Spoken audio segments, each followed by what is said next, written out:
Seguimos con la nueva serie, El verdadero evangelio. Según la Biblia, los verdaderos cristianos no viven como viven los que no son cristianos, según la Biblia. Si alguien vive y es como aquel que no es cristiano, aquellos que no han creído, es que no es cristiano, es igual a ellos. Desgraciadamente, muchas iglesias que se dicen cristianas no lo entienden de esa manera. Esto es trágico, porque toleran el pecado de muchos de sus miembros, como en 1 Corintios capítulo 5, no lo busque. Allí los corintios toleraron un pecado bien feo que había pasado ahí en la iglesia, y nadie hizo nada. Los líderes dijeron, no, pues gloria a Dios, y nadie hizo nada. En el nombre de la gracia, una gracia mal entendida, por supuesto, rehúsan cuestionar y confrontar los pecados del pueblo de Dios. Fíjese que pecados que hace 20 años no se veían en las iglesias cristianas, hoy son tan comunes. No sé cuántos años tenga usted de cristiano. Yo ya tengo mis añitos, acabo de cumplir 30 años. Pero hace 20 años no se veían las cosas que hoy se ven en las iglesias, como divorcios injustificados, pecados de inmoralidad, amor al dinero, un montón de cosas ahora son bien evidentes ahí. Hace 20 años no era así. Las iglesias light están aceptando homosexuales y lesbianas, parejas sin casar. Por cierto, si usted viene con su mujer y no es su esposa, tiene que arreglar eso. ¿Ah? No puede estar viviendo en amaciato así nada más, porque Dios no bendice eso. ¿Cuántos saben eso? Sin embargo, hay iglesias donde sí aceptan de todo, pero solo basta decir para algunos, soy cristiano. No, pues hasta el diablo es cristiano. Pregúntele y verá. Y todo esto con el escudo de que soy cristiano para vivir en impunidad, sin que nadie les diga nada. Bienvenidos sean todos. Pero vamos a ver una historia en la Biblia muy, muy interesante de una mujer que decía ser creyente, que decía que adoraba al Dios verdadero, pero su vida era todo lo contrario. Esta historia nos va a mostrar cómo Jesús confrontó a esta mujer. Es el capítulo 4 de Juan. Cómo confrontó a esta mujer con su pecado, y cómo Jesús no acepta en su iglesia gente que siga viviendo en el pecado. Tarde o temprano lo confronta. Y esta historia, ¿ya tiene ahí su Biblia abierta? San Juan capítulo 4 es un pasaje que se conoce como Jesús y la mujer samaritana. Y vamos a aprender cosas muy interesantes. Dice en el versículo 3 que Jesús salió de Judea y se fue otra vez a Galilea. Si ustedes ven al final en sus Biblias el mapa de Israel, Judea es la parte de abajo, y luego a la mitad, en medio está Samaria, y luego Galilea. Y Jesús iba de Judea hacia Galilea. Ahora, en el versículo 4 dice que le era necesario pasar por Samaria. Ahora, ¿quién poblaba la región de Samaria? Los habitantes de esa región eran judíos que se habían mezclado con pueblos y gente no judía. Habían desobedecido el mandato de Dios Entonces, los judíos así de pura cepa, los rechazaban, los tenían como inmundos, los tenían como gente no digna de Dios porque habían desobedecido y eran entonces pueblos mestizos, por decirlo de una manera, ¿no? Así eran los samaritanos. Pero dice la Biblia que a Jesús le era necesario pasar por Samaria. Para llegar a Galilea había dos formas de hacerlo.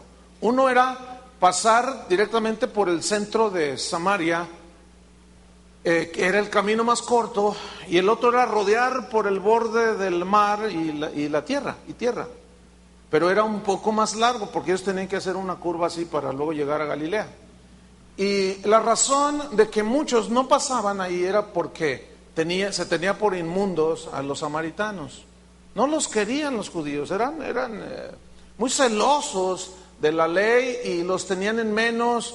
Era gente que, aunque decían que tenían los 5 libros de Moisés, ellos tenían alimentos que violaban la ley. Entonces los judíos, que eran muy celosos de la ley, pues los menospreciaban. Entonces vemos aquí un rasgo muy interesante en Jesús. Él no rodeó, lo pudo haber hecho, sino que justamente hizo aquello para lo cual vino. Él vino sin distinción de absolutamente ni de raza, ni de color, ni de posición social. Él sabía que ahí en Samaria se iba a encontrar con una mujer. Eso ya estaba visto por Dios desde antes de la fundación del mundo. Y a mí me llama la atención cómo Jesús no rodea, sino que se va justo por donde los demás no pasaban. Versículo número 5. Dice: vino pues a una ciudad de Samaria llamada Sicar. Sicar, la etimología del nombre de esta ciudad, Sicar, tiene 2 significados. Una es ciudad de borrachos, de veras, y la otra es ciudad de falsedad. En pocas palabras, como se habían mezclado con otros pueblos que adoraban ídolos, no observaban la ley de Moisés. Es muy interesante que esta ciudad le hayan puesto ciudad de la falsedad. Y ahí en esa ciudad de la falsedad vivía una mujer una vida falsa. Qué casualidad, ¿no? Vivía una vida falsa de pura apariencia religiosa, con una supuesta piedad y devoción a Dios, pero en realidad su vida era una vida de falsedad. Rodeada de gente como nuestro país, que dicen que aman a Dios, pero es uno de los países que consume más alcohol. Hay más borrachos aquí en México que en muchos otros países. Qué curioso, ¿no? Cualquier coincidencia con nuestra ciudad, cualquier parecido, es mera coincidencia, ¿eh? Bueno. Entonces llegó a esta ciudad, fíjate que todos le sacaban la vuelta. No, eso, no pases por la ciudad de la falsedad, la ciudad de los borrachos, no pases por ahí.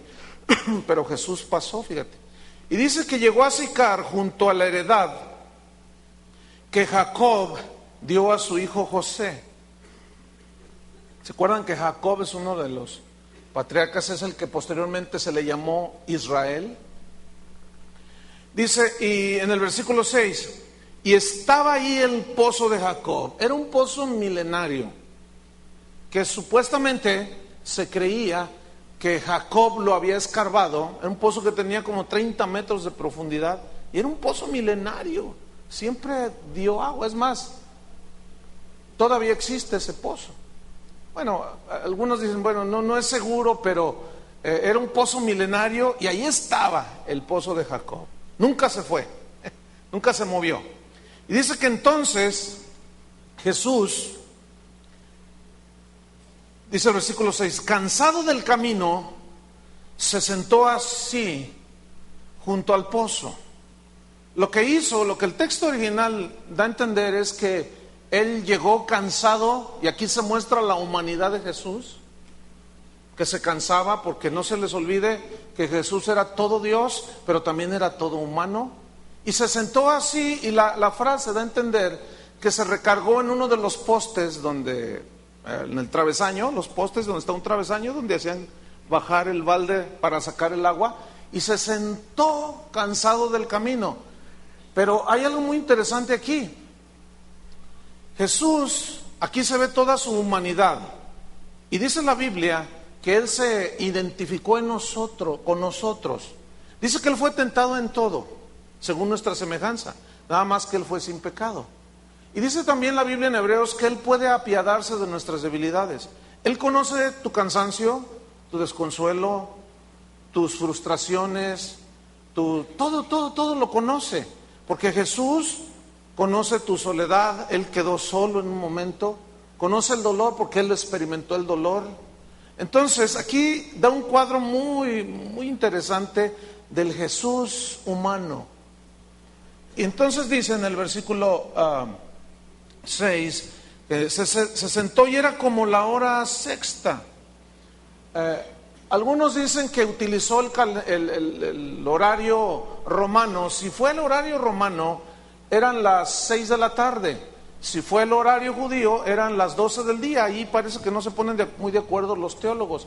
Pero fuese cual fuese la hora, lo importante es que esta mujer llegó, Jesús se sienta a esa hora exacta, justo cuando va a llegar esta mujer samaritana.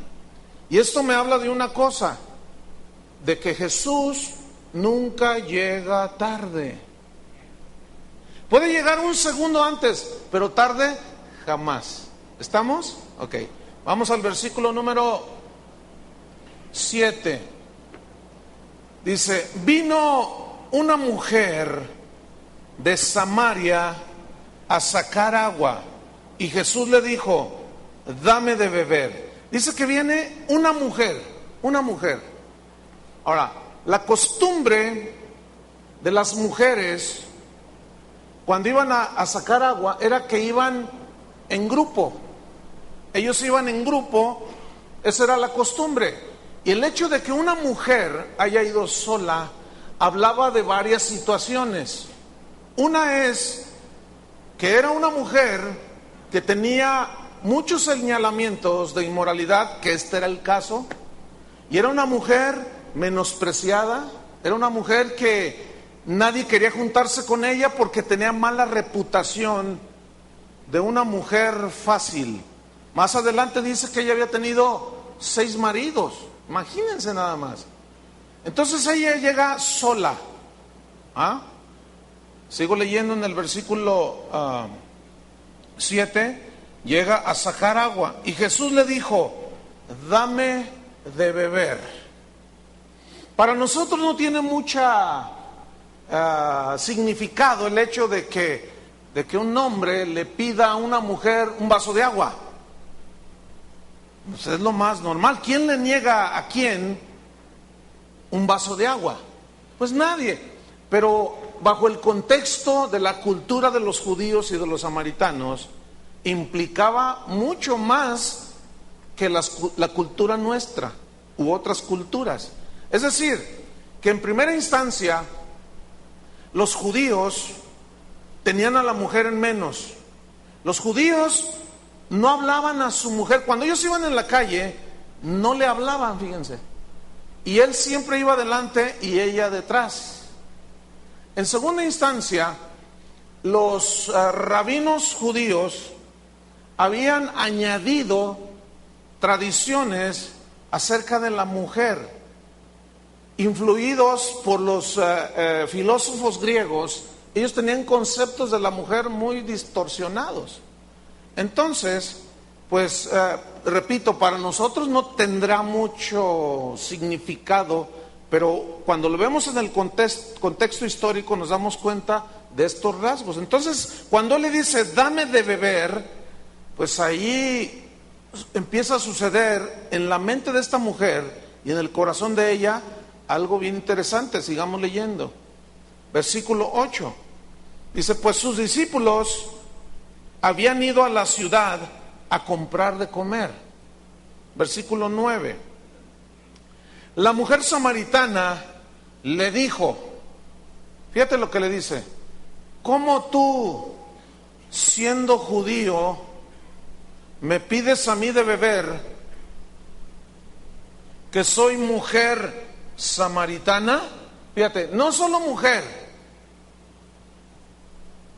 sino aparte era samaritana, o sea, era una mestiza. Era una mezcla que había surgido ahí, era un raro espécimen de mujer. Y a las mujeres samaritanas los judíos todavía las miraban peor todavía, aparte de mujer samaritana. Entonces ella le hace una pregunta a Jesús, le dice: ¿cómo tú, siendo judío, me pides a mí de beber, que soy mujer samaritana? Fíjate lo que ella misma dice: porque judíos y samaritanos no se tratan entre sí. Había disputas de todo tipo ahí, por cuestiones religiosas, por cuestiones de mezclas, pero aquí vemos algo muy importante en la vida de Jesús que nos enseña a nosotros, y es la siguiente: Jesús rompe o derriba o echa por tierra 3 barreras que se habían levantado en contra de las mujeres y aún en contra de la religión. Fíjate, por ejemplo, Él rompe y hace pedazos la barrera del sexo. Es decir, como tenían en menos a la mujer, a Jesús no le importó. Él la había creado a la mujer.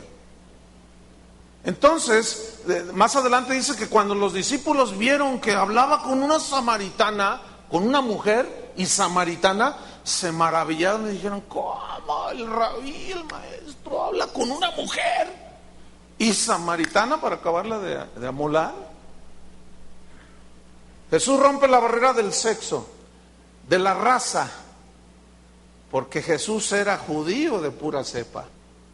Y esta mujer samaritana era una mezcla, así como nosotros, que somos mestizos, somos una mezcla, no somos de raza pura. Entonces Jesús rompe con la barrera de la raza. La Biblia dice en Apocalipsis, en una visión celestial, que oí la voz de millones y millones de toda raza, tribu, lengua y nación, porque para Dios no hay acepción de personas.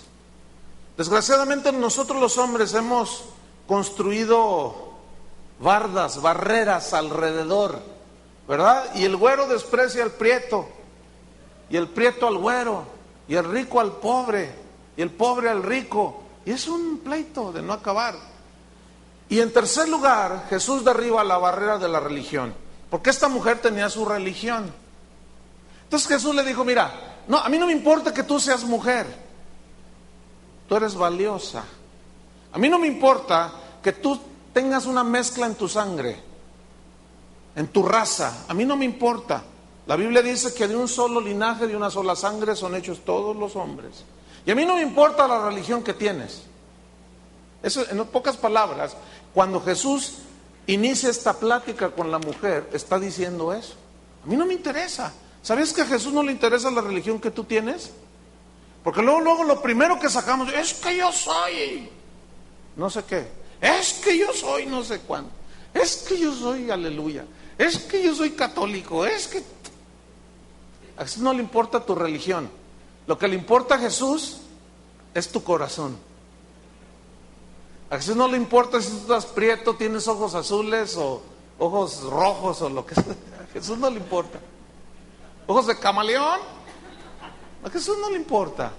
A Jesús no le importa si tú eres hombre o mujer. A Jesús no le importa si tú eres rico o pobre.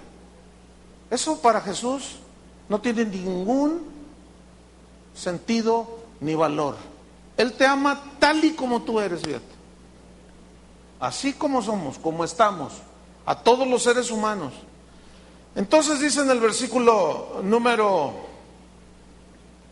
en el 9, bueno, ella asevera: no hay tratos entre los judíos y los samaritanos. No tenemos tratos entre nosotros. Por esa razón, de raza, de credo y aún de cuestiones de que si es hombre o mujer. No hay tratos entre nosotros. Versículo 10. Respondió Jesús y le dijo: si conocieras el don de Dios. Esta frase, si conocieras, habla de un conocimiento espiritual pero profundo. No habla de un simple conocimiento intelectual, como aún un ateo puede tener acerca de Jesús. Un ateo puede tener un conocimiento de Jesús, pero definitivamente al negar la existencia de Dios, esto nos habla de que es un conocimiento meramente intelectual. Y a Jesús no le interesa que tú lo conozcas de una manera intelectual. También Satanás sabe quién es Jesús. Cuando los demonios se enfrentaron a Jesús, le dijeron: sabemos quién eres el santo de Dios. Ellos sabían, pero era un conocimiento puramente intelectual. Desgraciadamente, el conocimiento que mucha gente que va a las iglesias tiene es un conocimiento puramente intelectual. Y ese conocimiento puramente de información intelectual no da la salvación. Entonces, cuando Jesús le dice: mira, mujer, si tú conocieras, pero este conocer es un conocimiento espiritual profundo, si tú conocieras que el don de Dios, aquí don significa regalo, implica una dádiva totalmente gratuita. Ahora, aquí hay algunos versículos que hablan que Jesús es el don de Dios. Efectivamente, de tal manera amó Dios al mundo que ha dado, dio. Es un regalo, Jesús es un regalo para nosotros, es el regalo de quien pagó por nuestros pecados. Pero en este versículo, el don de Dios es el Espíritu Santo, como lo vamos a ver más adelante. Dice: si tú conocieras el regalo de Dios, no solo Jesús como el que iba a morir, sino también el Espíritu Santo, que ese es el que a fin de cuentas produce el nuevo nacimiento espiritual en cada persona.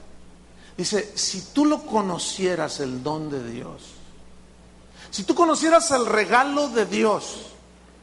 Yo quiero que noten cómo no quiso traficar con las cosas de Dios. Es imposible que el Hijo de Dios exigiera dinero, pidiera dinero para que entonces ella pudiera recibir las bendiciones de Dios, que son gratuitas. Y es muy lamentable, y reitero por enésima vez y otra vez, reiterando y reiterando, de que las cosas de Dios no se pueden comprar con dinero. Cualquiera que te ofrezca la bendición de Dios a cambio de una dádiva, ese es un falso profeta. ¿Quién es un falso profeta? Todo aquel que te pida dinero para que te pueda impartir la bendición de Dios. Ese es un falso profeta. Entonces sigo leyendo en el versículo 10. Si conocieras el don de Dios, era evidente que ella no conocía el regalo de Dios, no conocía a Jesús, mucho menos tenía el Espíritu de Dios, la vida de Dios. Dice: si tú supieras pues el don de Dios, repito, aquí es concretamente el Espíritu Santo, porque enseguida dice: si tú supieras quién es el que te dice, si tú supieras quién es el que te dice. Fíjate, es algo tan interesante. Esta mujer estaba hablando con el mismísimo Hijo de Dios y ni cuenta se daba. Hay mucha gente que piensa que Dios está lejísimos, pero está mucho más cerca de lo que se imagina. Pueden inclusive hablar con Él, pero el hecho de hablar con Él no implica salvación automática. ¿Estamos? Como hasta ahorita esta mujer estaba totalmente perdida. Hay mucha gente que dice: Dios mío, Jesús, ayúdame. Pero es un clamor por las broncas que trae y en las que está. Pero en realidad no es un clamor de alguien que está arrepentido de sus pecados. Nadie puede arrepentirse de sus pecados si no tiene la convicción de que ha pecado. ¿Estamos? Entonces esta mujer, Jesús le dice: si tú conocieras el regalo de Dios, el Espíritu Santo que te va a hacer que de tu interior broten ríos de agua viva, y si supieras quién es el que te dice. Qué impresionante, ¿no? Si tú supieras, le dice. ¿Qué más? Le dice en el versículo 10. ¿Y quién es el que te dice: dame de beber? Fíjate cómo cambia aquí. Primero Jesús llega sediento, hace a un lado su sed natural para hacerle ver a la mujer que ella tiene sed espiritual. Le dice, tú le pedirías y él te daría agua viva. Ahora, cuando ella escucha agua viva, para nosotros esta frase agua viva, pues tampoco tiene mucho sentido. Agua viva, agua viva. ¿Qué es agua viva? Pero para el judío y los samaritanos que de alguna manera tenían conocimiento de las costumbres judías, acuérdense que ellos tenían la ley, el Pentateuco, como su libro también de devoción. Para ella, para esta gente, cuando escuchaba agua viva, ellos inmediatamente relacionaban agua viva con el Espíritu de Dios, fíjense. Porque el agua viva, otro significado de agua viva es agua corriente, que corre, porque el agua que corre es diferente a la que está estancada. El agua que corre, a medida que va corriendo, se va oxigenando y se va purificando. Sí, y cuando va en las entrañas de la tierra, cuando sale del manantial, sale un agua purísima. Pero el agua que está estancada, esa corre peligro de corromperse. Llegan los microbios, llegan un montón de sinfín de bacterias y pueden hacer que esa agua se corrompa. Ahora, ella iba a sacar agua ¿de dónde? De un pozo donde el agua, ¿cómo está? Estancada. Fíjate, un agua que corre es un agua viva, porque tiene todas las propiedades de pureza y de limpieza. Una agua estancada es un criadero de enfermedades ahí, que se van formando. Escúchenme bien. Cuando Jesús promete el Espíritu Santo que iba a fluir de nuestro interior, habla de la vida continua, pero una vida que iba a saltar, dijo más adelante en Juan 7, una vida que salte, una fuente que salte para vida eterna. O sea que de tu interior, dijo Jesús, ¿se acuerdan? Correrían ríos de agua viva. Esto dijo del Espíritu que habían de recibir los que creyesen en Él. ¿Cuántos han creído? Entonces fíjate, esta mujer está en ese diálogo con Jesús. Jesús le invierte y dice, yo hago a un lado mi sed natural, y comienza a hablarle de que en realidad, como él conocía la vida de esta mujer, él sabía que esta mujer tenía una intensa sed espiritual. Seguimos leyendo con la historia. Estoy en el versículo número 11. La mujer le dijo, Señor, no tienes con qué sacarla y el pozo es hondo. Ahora, esta palabra Señor en este versículo no implica reconocimiento de la divinidad de Jesús. ¿A qué le llama Señor? Por una costumbre que hasta está en nosotros. Nosotros a algún hombre, a algún varón ya adulto le decimos Señor, pero también a Jesús le decimos Señor, pero el contexto es diferente. La connotación y la circunstancia es distinta. Si yo le digo, Señor Julio, pues no lo estoy reconociendo como Dios, es obvio. Son diferentes aplicaciones en esta palabra Señor. Entonces, en primera instancia, cuando ella le dice, Señor, no tienes con qué sacarla, ahí ella le está diciendo, pues, como si yo le dijera, Señor Julio Márquez. No está ella reconociendo todavía a Jesús como Dios. Entonces le dice, Señor, no tienes con qué sacarla, le dice. No veo que tienes ni siquiera un balde, una tina. Dice, y el pozo es hondo. Se calcula que tenía 30 metros de profundidad. Y le dice a esta mujer, ¿de dónde pues tienes agua viva? Ahora yo quiero que noten algo. Ella estaba entendiendo las palabras de Jesús de una manera natural. ¿Se acuerdan aquellos de Juan capítulo 6 más adelante que vimos hace 8 días? Cuando les dijo, yo soy el verdadero pan del cielo, el que no coma mi carne y beba mi sangre no tiene parte conmigo. ¿Cómo nos das a comer tu carne y a beber tu sangre? ¿Te has vuelto loco o qué, Jesús? Ellos estaban entendiendo algo simbólico, metafórico, lo estaban interpretando literal.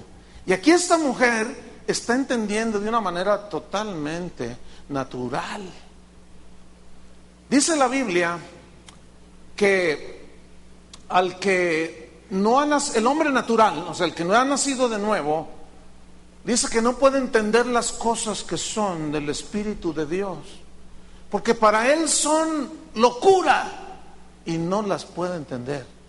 Entonces Jesús le está diciendo, fíjense la manera en que él entabla ese diálogo. Dame de beber. Pues, ¿por qué me hablas a mí? Yo soy samaritano y tú eres un judío y no hay tratos entre nosotros. Mira, si tú supieras el regalo de Dios, el Espíritu Santo que te va, que Dios, el Padre te lo va a dar gratuito, y si supieras quién está hablando enfrente de ti, tú le pedirías a él, o sea, a Jesús, y él te daría agua viva. ¿Agua viva? Ella entendió agua viva, agua que corre, agua pura, agua limpia, agua refrescante. Pero entonces lo mira y dice, pero ni siquiera traes una tina. Y así hay mucha gente, fíjense, oye los mensajes, va a las iglesias, ¿y qué está diciendo el pastor? ¿Qué está diciendo el predicador? No lo entiendo. Puede haber varias razones del por qué la gente a veces no entiende. Una es que aunque haga acto de presencia, su corazón está endurecido. Puede ser que nada más trate de acercarse a Dios, como los que lo siguieron en el capítulo 6, porque ayer les hizo un milagro. Y ayer les dio de comer y ahora quieren su desayuno. De eso ya hablamos bastante. La gente se acerca a Jesús por conveniencia, porque solamente quiere suplir sus necesidades, pero en realidad la palabra de Dios no la ha anidado en su corazón. Y todavía su mentalidad es tan terrenal, siempre hablan de lo terrenal. Y tienen algunos años yendo a las iglesias, y toda su plática, todos sus anhelos, todos sus sueños tienen que ver con el mundo material. Así estaba esta mujer, como usted comprenderá. Y luego dice en el versículo número 11, sigo leyendo, ¿de dónde pues tienes agua viva? Versículo 12. Le hace una pregunta muy interesante, como que algo, una lucecita allá en el fondo del túnel, como que empezó a prenderse en el espíritu de esta mujer. Fíjate, le dice, ¿acaso eres tú mayor que nuestro padre Jacob? Fíjate, en primera instancia ella, en cuestión de religión, es como mucha gente, estaba muy mal informada, porque ella era samaritana y Jacob no era su padre, era como una bastarda, ¿entienden? Entonces, nuestro padre Jacob, Jesús al rato la corrige, ¿no? Pero fíjate, así está mucha gente. Tienen religión, pero dicen cada cosa. Como dice Dios, ayúdate que yo te ayudaré. Como dice Dios, y dicen un montón de cosas. Y le atribuyen salvación a San Pablo, a San Pedro, a la mamá de Jesús. Y están todos que no saben ni qué. Así estaba la mujer samaritana. Nuestro padre Jacob, ¿acaso eres tú mayor que nuestro padre Jacob? Dice en el versículo 12, que nos dio este pozo, el cual bebieron él, sus hijos y sus ganados. O sea, sí conocía algo desde los antepasados, pero no estaba acertada en todo el conocimiento. Escuchen bien. La Biblia dice que por falta de conocimiento, el pueblo de Dios del tiempo de Oseas y de algunos de los profetas pereció, fueron arrastrados, porque les faltó ¿qué? Conocimiento. Pero un conocimiento espiritual, no un conocimiento intelectual. No. Desgraciadamente, en muchas iglesias cristianas, incluyendo la católica, se habla de Jesús como un personaje meramente histórico, con una nula aplicación actual de lo que Jesús puede ser hoy por las personas. Y eso ha dañado tanto a la gente, porque todo mundo sabe que Jesús en Semana Santa, pues Semana Santa, ¿verdad?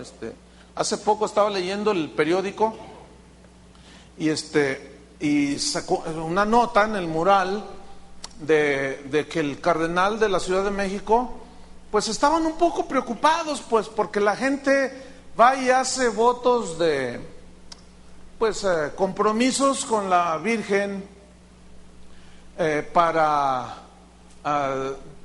hacen promesas y dicen, por ejemplo, durante un mes no voy a emborracharme. Entonces ellos juran delante de la Virgen y están preocupados los curas católicos porque la gente le ha ido rebajando. Ya no es un mes, ahora son 10 días. Y más preocupados, esto lo repito, lo leí en una nota en el mural. Ya no solo son 10 días, sino que van y hacen el juramento por 10 días, pero luego, como a los 3, 4 días van con el sacerdote o el cardenal, gente que atiende allí, y le dicen, oiga, ¿no puede hacer una rebajita a la Virgen? Entonces ellos se molestan, se enojan. Pero ¿cómo no son capaces ni de cumplir? Ya no son 30 días, ya no es la Cuaresma.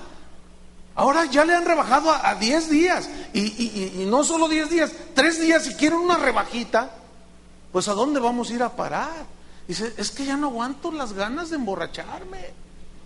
Y dice que otros llegan y dicen, rompí el juramento. En cuanto salí fui y lo rompí. Entonces fíjate los conceptos que la gente tiene. Hay un conocimiento meramente intelectual, pero no hay un cambio del interior. ¿Qué es lo que Jesús está interesado? Que tú cambies en el interior, en tu corazón. Eso es lo que Jesús está interesado. Entonces dice en el versículo número, ¿en cuál estoy? En el 13. Respondió Jesús a la pregunta, ¿acaso eres tú mayor que nuestro padre Jacob? Respondió Jesús y le dijo, cualquiera, fíjate, no le responde su pregunta así directamente, pero fíjate cómo se va Jesús. ¿Qué rumbo toma? Dice, mira mujer, cualquiera que bebiere del agua, de esta agua, volverá a tener sed. Y es obvio que él está señalando al pozo, ¿no? Mira mujer, cualquiera, incluyéndote a ti, incluyéndote al religioso más connotado, al fariseo más reconocido, al maestro más, o sea, cualquiera que beba de este pozo, señalando al pozo de Jacob. Ahora, ¿qué simboliza o qué representa el pozo de Jacob? Tradiciones. ¿Qué más? Creencias añejas, sin sustento bíblico. Jesús le dice, mira, cualquiera que vuelva a tomar de esta agua que está aquí en este pozo, ¿volverá a qué? ¿A tener sed? Y es obvio, miren, fíjense, hablando en lo natural, todos tomamos agua todos los días, ¿no? ¿Alguno se cansa de tomar agua? No, siempre la necesitamos. Yo, por ejemplo, ahorita me gustan, necesito tomar agua, no me canso de tomar agua, nadie se cansa de tomar agua, siempre nos da. Cualquiera que vuelva a tomar de esta agua, volverás a tener sed. Ahora, las palabras de Jesús son netamente espirituales. Esta agua nunca nos va a saciar la sed. Pero esta agua, la del pozo allí que Jesús está señalando, está simbolizando religión, creencias, filosofías, que la gente bebe, toma cada día, pero vuelven a tener sed. No hay una saciedad. Por eso hay tantas religiones, hermanos. Por eso, escúchenme bien, lo que realmente calma la sed de la gente es cuando nacen de nuevo y reciben la palabra de Dios. Los milagros producen una sed de milagros. ¿Se acuerdan? En Juan 6. Después de haber visto algunas señales, todavía, ¿qué señal haces para que finalmente creamos en ti? O sea, hay una continua necesidad de volver a ver milagros y a sentir sensación, a tener sensaciones hasta metafísicas, ¿no? Ay, ore por mí para que sienta. Entonces la gente siempre quiere estar sintiendo. Pero escúchame bien, el evangelio no es de los sentimientos. El evangelio es del ámbito del espíritu. Pablo decía, como está escrito, por fe andamos, no por vista, por fe, no por vista. Porque si andamos por lo que vemos, sentimos, palpamos, esa no es fe. Eso es del ámbito natural. Entonces fíjate, la gente puede decir que tiene religión, que va a tal iglesia, que no sé qué, pero si son guiados por los sentimientos, por lo que ve, por lo que toca, por lo que siente. Es que no sentía a Dios, dicen algunos. ¿Qué me pasa? Bueno, es que no sentía. ¿Y eso te salió o qué? Pues no sé, pero es que yo no lo sentí. Es que Dios no es para sentirlo. A veces lo sientes, pero si no lo sientes, ¿qué? Y muchos se confunden. Yo muchas veces no siento a Dios, pero no es el hecho de que yo no lo sienta, no tiene que ver nada con que Dios, es decir, no implica que Dios no está. ¿Cuántos se han tropezado y se caen y se dan unos raspones tremendos? ¿Sientes a Dios? No, te duele. Cuando hay dolor, tribulación, a veces no se siente a Dios. Pero acuérdense que Jesús prometió y dijo, yo estoy con vosotros todos los días hasta el fin del mundo. Y esta mujer, Jesús le está hablando espiritualmente y esta mujer recibiendo todo de una manera natural. Fíjate lo que le responde. Y Jesús le dice, cualquiera pues que bebiere de esta agua volverá a tener sed, mas el que bebiere del agua que yo le daré no tendrá sed jamás, sino que el agua que yo le daré será en él una fuente de agua que salte para vida eterna. Oigan, esas palabras están muy... Bueno, miren lo que contestó, leamos lo que contestó la mujer. La mujer le dijo, Señor, pero todavía ese Señor no era reconocimiento de la divinidad de Jesús, ¿eh? Le responde, Señor, dame de esa agua para que no tenga yo sed ni venga aquí a sacarla. Otra vez, fíjate, dijo, no hombre, oye, esto está bueno. Yo nunca he tomado esa agua, pero dame de esa agua para que ya no tenga yo que andar cargando el cántaro. O sea, ¿notan cómo ella todavía su mente era totalmente natural? Todavía no tenía ella un nuevo nacimiento, todavía ella no tenía una convicción de su vida pecaminosa, pero Jesús la empieza a llevar al punto en que la confronta, fíjate. Y ese es el propósito del evangelio, hermanos. Si nosotros les presentamos a las personas el evangelio, que Dios quiere multiplicarte tu negocio, no es así. Yo lo voy a repetir hasta el cansancio, hermanos. No prediques así. Tampoco les digas, si te entregas a Cristo, Él va a solucionar todos tus problemas. Eso es una mentira.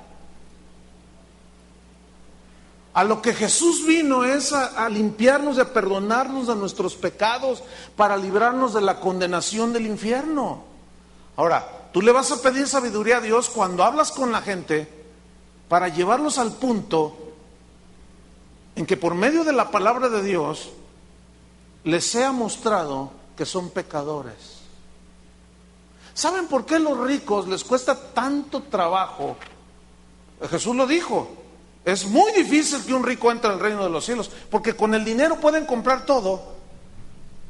Pero si tú logras, escúchame bien, con la sabiduría de Dios, penetrar con la palabra de Dios al punto de mostrarle que es un pecador que merece la muerte, ahí es diferente. La gran falacia en la que la iglesia ha entrado y yo pienso que detrás de esto está Satanás, es hacer creer a los cristianos que predicando un evangelio fácil, light, diluido, de que Dios va a prosperarte y a bendecirte, es el peor error en que la iglesia puede entrar, hermanos. Y peor todavía, cuando se lanzan los milagros por delante. Acuérdense que Jesús no es un milagrero. Él está interesado en la salvación de las personas. Este es un caso muy extraordinario. ¿Por qué Jesús no le hizo un malabar allí y le convirtió el pozo de agua, no sé, a lo mejor hasta con hielitos y todo? Porque Jesús no está interesado en hacer un alarde de poder. Él está interesado en salvar a las personas. Y noten la sencillez con la cual Él comienza a hablar y a penetrar. Sus palabras, en realidad, al ser espirituales, la mujer no tenía culpa de estar totalmente fundida de la cabeza y de no tener un entendimiento espiritual. Pero yo quiero que notes esto: Jesús no se desesperó. Y algunos de ustedes se desesperan cuando le hablan a la gente: es que no se quiere convertir. Tranquilo. Y tú a veces lo quieres convertir. Y es que y hasta te enojas y quién sabe cuántas cosas haces y dices. No, hermano, la responsabilidad del proclamador del evangelio es hablar del evangelio. El Espíritu Santo toma las palabras y el Espíritu Santo es el que convence de pecado, de justicia y de juicio, fíjate, no nosotros. Obviamente que se siente triste cuando la gente rechaza, pero el mandato de Jesús es: vayan por todo el mundo y prediquen el evangelio a toda criatura. El que creyere y fuere bautizado será salvo, el que no creyere será condenado. Ahora, yo quiero que entendamos una cosa: de nosotros no depende que la gente crea, pero sí depende que les presentemos el evangelio lo más puro posible. ¿Cuál es el propósito principal por el cual Cristo murió en la cruz? No fue para prosperar los negocios. ¿Estamos en eso? Fue para salvarnos de nuestros pecados. Yo voy a insistir mucho sobre eso. Versículo número, ¿en cuál estoy? A ver. 15. La mujer le dice: Señor, dame de esa agua para que no tenga yo sed ni venga aquí a sacarla. Oh, mira, qué interesante. Versículo 16. Jesús le dijo: ¿la quieres con hielo o sin hielo? Si quieres te hago una agüita de limón, una limonada. Fíjate cómo Jesús entra. Ahora sí que, como decimos acá, hasta la cocina. Jesús le dijo: ve, llama a tu marido y ven acá. Pregunta: ¿Jesús conocía la vida de esta mujer? Sí. Por supuesto. Tú no la conoces, a la vida íntima de las personas. Puedes saber algunos rasgos, algunas cosas que te dijeron o viste, pero no conoces la profundidad del corazón y el pensamiento de las personas, ¿sí o no? Pero escúchame bien, la palabra de Dios tiene esa cualidad que penetra hasta partir el alma y discierne los pensamientos y las intenciones del corazón. Pero la palabra, no las filosofías de los hombres, ni los métodos humanos, sino la palabra. Por eso Pablo le decía a Timoteo una y otra vez: Timoteo, insisto, mira, predícales la palabra a tiempo y fuera de tiempo. Redargúyeles, repréndeles, corrígelos, porque va a venir tiempo en que no soportarán la sana doctrina, la doctrina saludable que hace que el corazón se convierta y que los ya convertidos maduren y crezcan y cada vez se parezcan más a Jesús. Dame, dice, cuando ella le dice: dame de esa agua, fíjate cómo Jesús no se la dio sin antes convertirse. ¿Notan eso?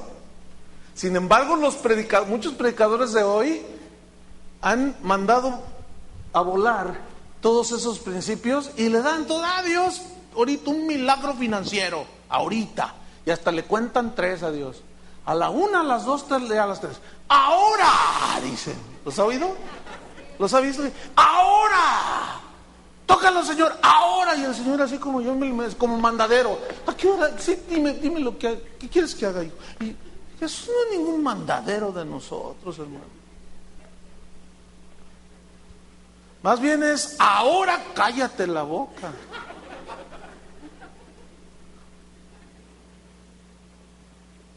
Entonces le dice, ¿quieres? Sí. Ah, ok. ¿Quieres el don de Dios? ¿Quieres el agua viva? No te la puedo dar si antes no reconoces tu verdadera condición. En otras palabras, ¿no? Ok, ve y llama a tu marido y ven acá. Versículo número 17. Respondió la mujer y le dijo, no tengo marido. Fíjense qué respuesta tan más escueta, tan más, así, casi así como ya cállate. ¿Sabrá este algo de mí? No tengo marido. Así como escondiendo algo. Oiga, pues ¿a quién le gusta que le digan la verdad? No, fíjate que hay algunos que sí, como ella. Vamos a verlo más adelante. A Pedro le dijo sus verdades y lo aceptó. Pero los del capítulo 6, algunos discípulos, no les gustó y se ofendieron. Y se fueron. Dura es esta palabra y no queremos nada con él. Queremos sus milagros, pero no lo queremos a él ni su mensaje. No tengo marido. Jesús le dijo, bien has dicho, no tengo marido.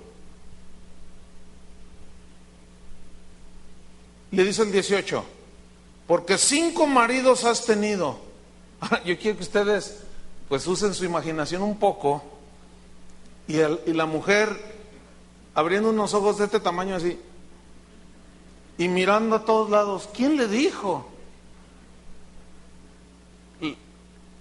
Y sigue sucediendo, es típico. Llega alguien por primera vez, invitado, previamente le han estado hablando, le han estado compartiendo y por casualidad el predicador dice algunas cosas y la persona se siente aludida y le dice, ¿tú le dijiste algo al que está hablando allí? Ah, ¿cómo crees que le voy a decir? No, claro, lo está diciendo por mí, ya le has de haber dicho algo. Tú.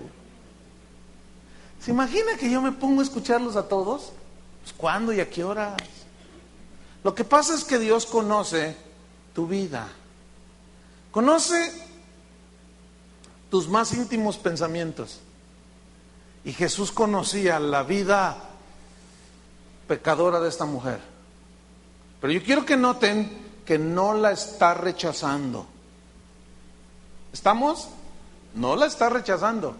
Está llevándola al punto en el que ella reconozca que verdaderamente necesita la salvación, que verdaderamente necesita el don de Dios, el Espíritu Santo, que le va a dar la vida nueva.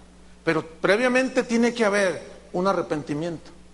Dice, 5 maridos has tenido, pero no se queda allí. Jesús dice, y el que ahora tienes no es tu marido. 6. Imagínate la señora que vivía, esta samaritana, en la ciudad de la falsedad. Nada más falso que una vida así, nada más vacío que una vida así. Iba de hombre en hombre, no se saciaba. Y así está la gente buscando allá afuera, bebiendo de esa agua que nunca les va a quitar la sed. Y siguen en sus vacíos. Unos, como esta mujer, en un libertinaje sexual. Otros en las drogas. Otros en el dinero. Otros en la borrachera. Pero la gente bebiendo agua del mundo que les produce más sed y no calma esa sed. Y esta mujer de pronto se ve descubierta. Pues, pero ¿quién le dijo? Fíjate, no solo le dice, y el que ahora tienes no es tu marido, estás en amaciato con él. Fíjate nomás. Ahora, escuchen bien. Esta mujer, como vamos a ver al final, no rechazó el mensaje de Jesús. Pero no todos reciben el mensaje de Jesús. Porque no todos tienen el corazón, la humildad para reconocer que son pecadores. Vámonos de aquí porque aquí no me gusta cómo hablan. ¿Y cómo le gustaría, iglesia, al gusto del cliente? ¿Cómo le gustaría que fueran las enseñanzas? Escúcheme bien. Aquellos que reciben el mensaje de Jesús se quedan escuchándolo y dicen, sí, ese que está diciendo, esa que está diciendo soy yo. Y algunos todavía, como Pablo, decían, miren, yo soy el peor de los pecadores.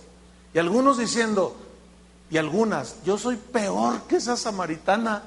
Si supieran quién soy yo. Mira, te voy a decir una cosa, no necesito saber quién eres tú. Jesús ya lo sabe y con eso basta. Pero lo que Él quiere es que tú reconozcas que lo necesitas. Que por tus promesas de 10 días de dejar de adulterar, ¿tú crees? Nada más ridículo. Te juro, por 10 días no emborracharme. Y después de los 10 días, pues entonces ya. Nada más ridículo que eso. Nada más contrario al sentido común.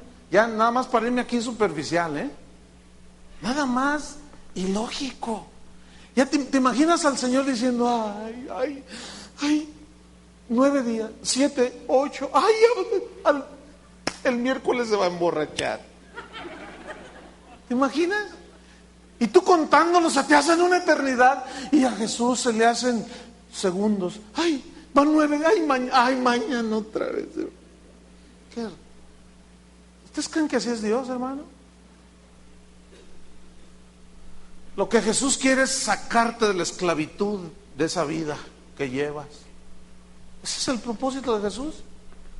Le dice, 5 maridos has tenido y el que ahora tienes no es tu marido, esto has dicho con verdad. Bueno, ella no dijo tanto. Ella dijo una media verdad, no tengo marido. No era de él. Posiblemente hasta le pertenecía a otra mujer, ese con el que ella andaba, el sexto. Versículo 19. Le dijo la mujer, Señor, me parece que tú eres profeta. Ahora aquí uno lee este versículo, pero debo de hacerles notar que para la gente de ese tiempo, cuando alguien miraba a alguien como Jesús, que sabía que por su mensaje sacaba a la luz lo que había en el corazón de las personas, como el Bautista, ¿se acuerdan? Ellos decían, este es un profeta de Dios. En otras palabras, fíjate, lo que esta mujer está diciendo es, cuando le dice, me parece que eres profeta, está reconociendo, sí, esa soy yo. Porque más abajo dice, cuando va corriendo ahí a la aldea de donde ella era, y dice, he encontrado a un hombre que me dijo todo lo que yo hacía y era. Y fíjate, ella no se enojó, no mandó a volar a Jesús, reconoció, qué diferente. ¿Cuántos reconocen? ¿Cuántos no reconocen? No, ¿usted cree que amén? Si ya mero, ya sería el colmo. Sin embargo, yo estoy convencido que hay mucha gente en las iglesias que están ahí, traen su Biblia, pero no creen. Cuando Jesús resucitó, dice que algunos dudaban, algunos de sus discípulos, fíjate, creían, pero estaban tan turbados. Y Pedro les dice a los 11, a los 10 compañeros que tenía, y estaban encerrados en un cuarto, dice, el Señor resucitó, yo lo vi. Y todos, sí, otros decían, yo también lo vi. Y las mujeres, Magdalena y María y la otra María, y lo vimos vivo. Y estaba Tomás ahí, como usted comprenderá, ¿verdad? Dice, y tú, Tomás, el Señor está vivo, Tomás. No, es que, no, yo no puedo creer. Es que no es cierto. Tomás, acuérdate que Él nos dijo. Es que hasta no verlo, hasta no ver, hasta que no meta yo mis dedos en sus heridas, yo voy a creer. Y dice la Biblia que en eso entra Jesús estando la puerta cerrada. Así dice. Ya con su cuerpo glorificado y entra. Y con una paciencia el Señor le dice, Tomás, ven para acá. Ahora imagínenselo a Tomás, ¿no? Porque nosotros leemos así nada más, pero a veces no. Necesitamos tratar de imaginarnos algo un poquito, ¿no? Entonces imagínense a Tomás, ven para acá, le dice, acércate. Entonces imagínenselo así todo, hasta con la saliva a lo mejor cayendo, yo no sé. Bueno, ya me pasé de imaginación, ¿verdad? No, pero a lo mejor sí. Entonces imagínate, le dice, mete tus manos ahí. Y el otro los mete, ahora acá. Dice, ahora mete tu mano en mi costado. Y mete su mano en la herida. Señor mío y Dios mío, y cae ahí y lo empieza a adorar. Y Jesús le dice, Tomás, tú has creído, creíste porque me viste. Más bienaventurados son los que creen sin ver. Fe. Esos son los que estoy viendo aquí. Pero yo sé que es muy posible que algunos sigan dudando. ¿Por qué? Porque su corazón está endurecido. Es más, hay gente que se dice cristiana que llega aquí a la congregación.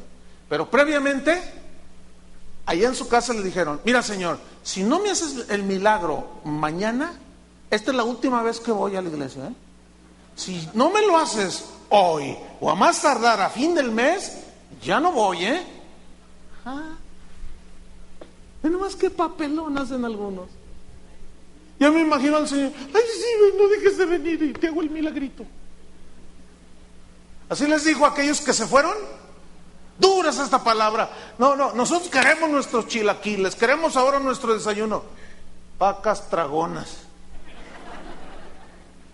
Ustedes me siguen porque se saciaron ayer, pero ¿saben qué? Y nos vamos. Adiós, que les vaya bien. ¿Cuándo se ve que Jesús los detuvo? No. Y les dice a los discípulos, ¿ustedes también se quieren ir? ¿A quién iremos, Señor, si solo tú tienes palabras de vida eterna? Hay dos clases de personas, el creyente y el no creyente. Y alguno dirá, a ver pastor, pero ¿cómo usted dice que los que van a las iglesias, algunos no creen? Judas es el prototipo. Caminó con Jesús, comió con Jesús, hasta milagros hizo, ¿sí o no? Los demonios se nos sujetan en tu nombre, Señor. Tranquilos, tranquilos. No se alegren tanto de eso, sino alégrense que sus nombres están inscritos ¿en dónde? En el reino de los cielos. ¿Están entendiendo la diferencia? Bueno, vámonos sobre el final de la historia. Dice en el versículo 19, entonces, le dijo la mujer, Señor, me parece que tú eres profeta. Nuestros padres adoraron en este monte y vosotros decís que es en Jerusalén el lugar donde se debe de adorar. Yo quiero que tú notes el cambio que ella hace cuando le pone el dedo en la llaga. Se pone espiritual. Nuestros padres adoraron y nosotros adoramos. Y ustedes los judíos, y yo tengo mi religión, ¿eh? Para lo que te ha servido tu religión. Fíjate, para lo que le sirvió la religión a esta señora de aquí de la Biblia, para lo que te ha servido. Porque tú les compartes el evangelio y le hablas, a mí que yo soy católico, o yo soy cristiano, pero tu vida no lo demuestra. ¿Creen que porque dicen que van a la iglesia son? ¿Quiénes son pues? Seguimos leyendo. Dice Jesús en el versículo 21, Jesús le dijo, mujer, créeme, otra vez, créeme, fe, que la hora viene cuando ni en este monte ni en Jerusalén adoraréis al Padre. Vosotros adoráis lo que no sabéis. Nosotros, dice, adoramos lo que sabemos, porque la salvación viene de los judíos. Jesús era judío, ¿se acuerdan? Ok, versículo 23. Mas la hora viene y ahora es, cuando los verdaderos adoradores adorarán al Padre en espíritu y en verdad, porque también el Padre tales adoradores busca que le adoren. Fíjate, el dónde no importa, ni en este monte ni en Jerusalén. El dónde no importa. Puede ser aquí, puede ser en tu casa, puede ser en tu cuarto, puede ser en el campo, puede ser en tu carro, puede ser hasta en el baño, puede ser en la azotea, puede ser por la calle. El dónde no importa. Lo que importa es el cuándo, el quién y cómo. Eso es lo que importa. Mas la hora viene y ahora es cuándo. Ahí está.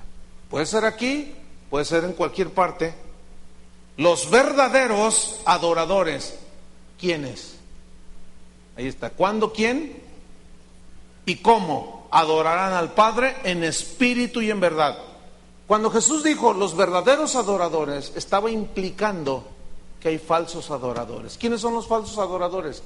Los que no han nacido de nuevo, los que no han recibido a Cristo en su corazón. Y el verdadero evangelio es el único que tiene el poder para hacer nacer de nuevo a una persona.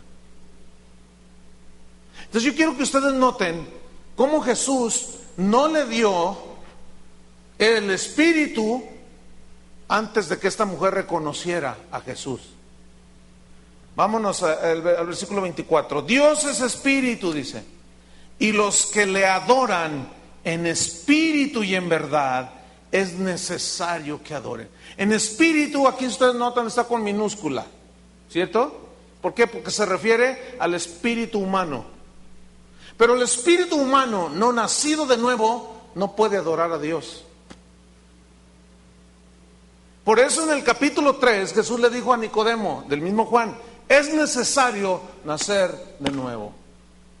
Del agua y del espíritu. El agua aquí simboliza la palabra y el Espíritu Santo, que da la vida. Cuando tú reconoces tus pecados, cuando los reconociste, el Espíritu Santo le dio vida a tu espíritu. Entonces, los verdaderos adoradores son los únicos habilitados, o mejor dicho, los nacidos de nuevo son los únicos habilitados para ser verdaderos adoradores.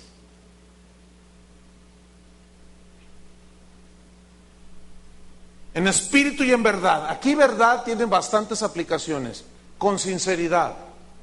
Todo tiene que ser, porque la palabra de Dios es la verdad. Tu palabra es la verdad.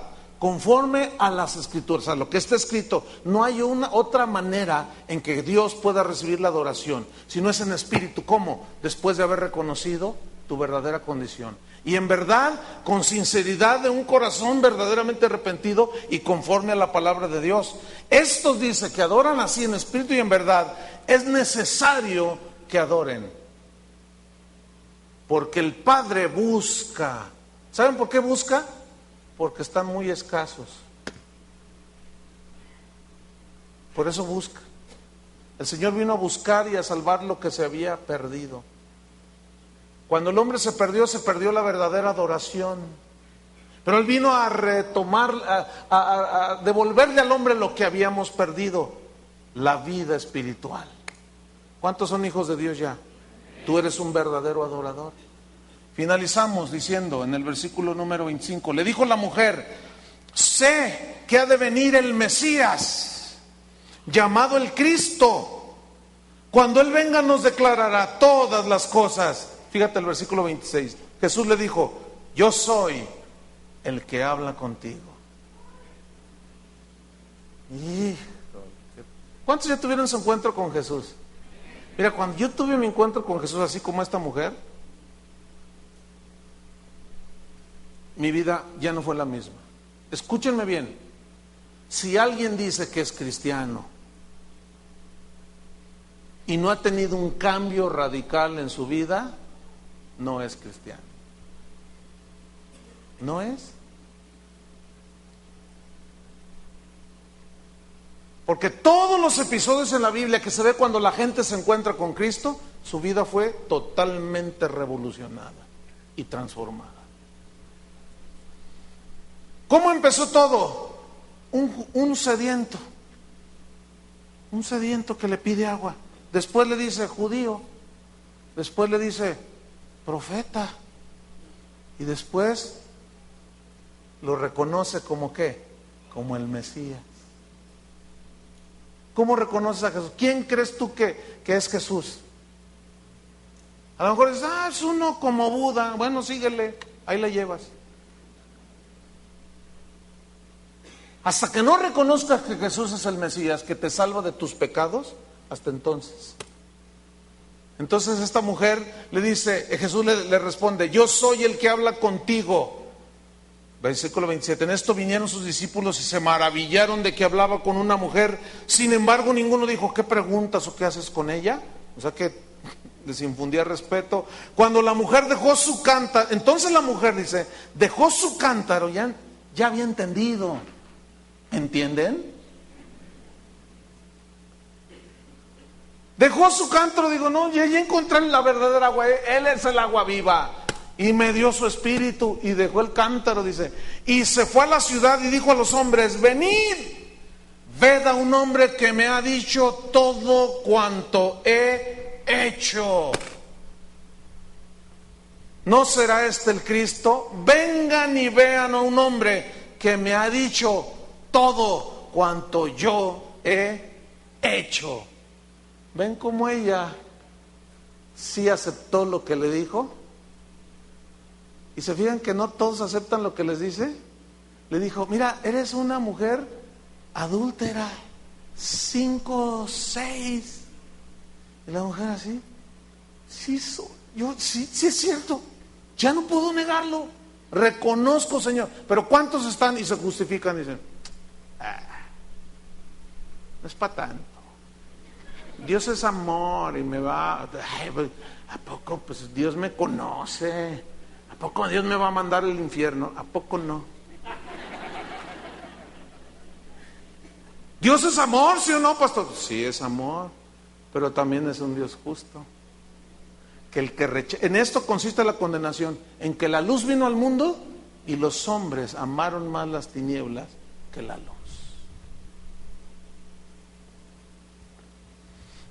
Entonces, concluyo. ¿Se fijan cómo esta mujer dijo, todavía va con los otros, le dice, me dijo todo lo que yo era y todo lo que yo he hecho? Qué diferente aquellos del capítulo 6, que se fueron todos ofendidos. ¿De cuáles eres tú? Esa es una buena pregunta, ¿no? ¿De los del capítulo 6 o de esta mujer del capítulo 4? ¿De cuáles eres tú? Yo ya sé de cuáles soy. Yo tuve un encuentro con Jesús.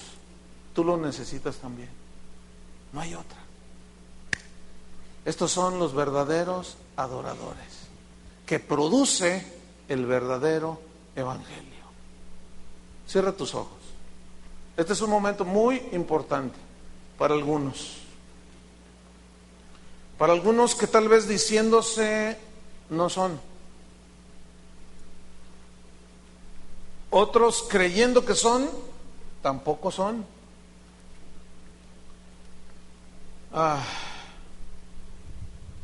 Ya lo demás lo hace el Señor a través del Espíritu Santo.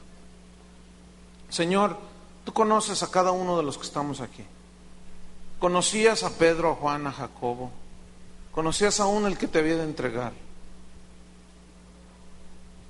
Porque tú conoces lo más íntimo de la vida de los hombres, de los seres humanos. Pero tú no viniste a condenar al mundo, Señor. sino tú viniste al mundo para salvarlo. Pero algunos no reconocen. Algunos rechazan el mensaje y no se quieren arrepentir. Pero aún esto es una obra que el Espíritu Santo hace de convencimiento. Señor, en esta noche hemos predicado tu evangelio, tu palabra. En esta noche hemos escuchado tu evangelio. Eso es lo más que podemos hacer. Lo demás lo haces tú, Señor. Solo tú conoces la verdadera condición de los que estamos aquí, Señor. Hay algunos posiblemente que han estado fingiendo que son, pero tú los conoces, Señor. Y seguramente hoy es el día en que ellos puedan decir como esta mujer samaritana: en verdad, Jesús, tú me has dicho todo lo que yo he hecho. Y eso no es ni más ni menos que un reconocimiento de Jesús como el Salvador, como el Mesías, como el Cristo. Esta mujer nació de nuevo. Esta mujer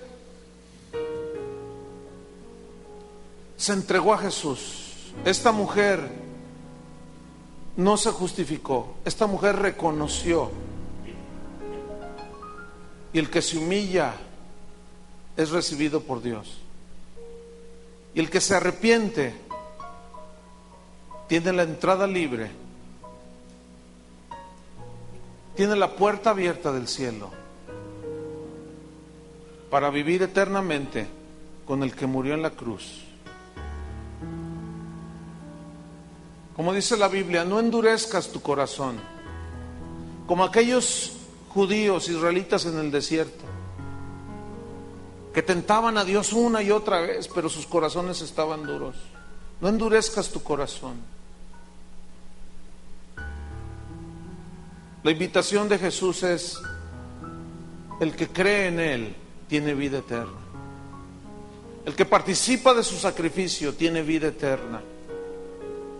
Pero tiene que estar dispuesto a tomar su cruz cada día, a negarse a sí mismo y a caminar con Dios. Oh Señor, los que ya te conocemos, ¿cómo anhelamos que la gente te conozca? Que puedan experimentar esa paz que solamente tú puedes dar.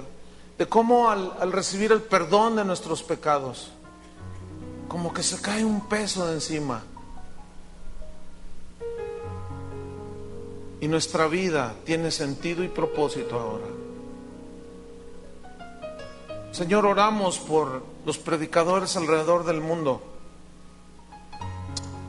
para que no diluyamos el mensaje del Evangelio, para que prediquemos el verdadero Evangelio, que es Cristo crucificado. Cristo, ciertamente amor, Dios es amor, y ese amor se mostró en la cruz.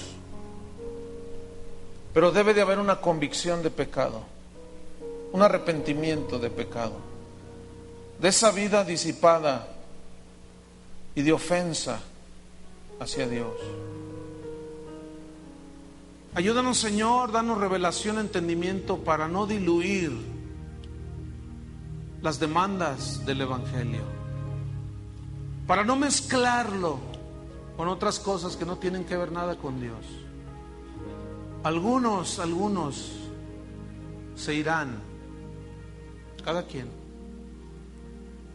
Pero muchos dirán como Pedro: ¿a quién iremos, Señor, si solo tú tienes palabras de vida eterna? Cada quien haga su decisión. Yo ya la hice hace mucho tiempo. Amén. Que Dios los bendiga.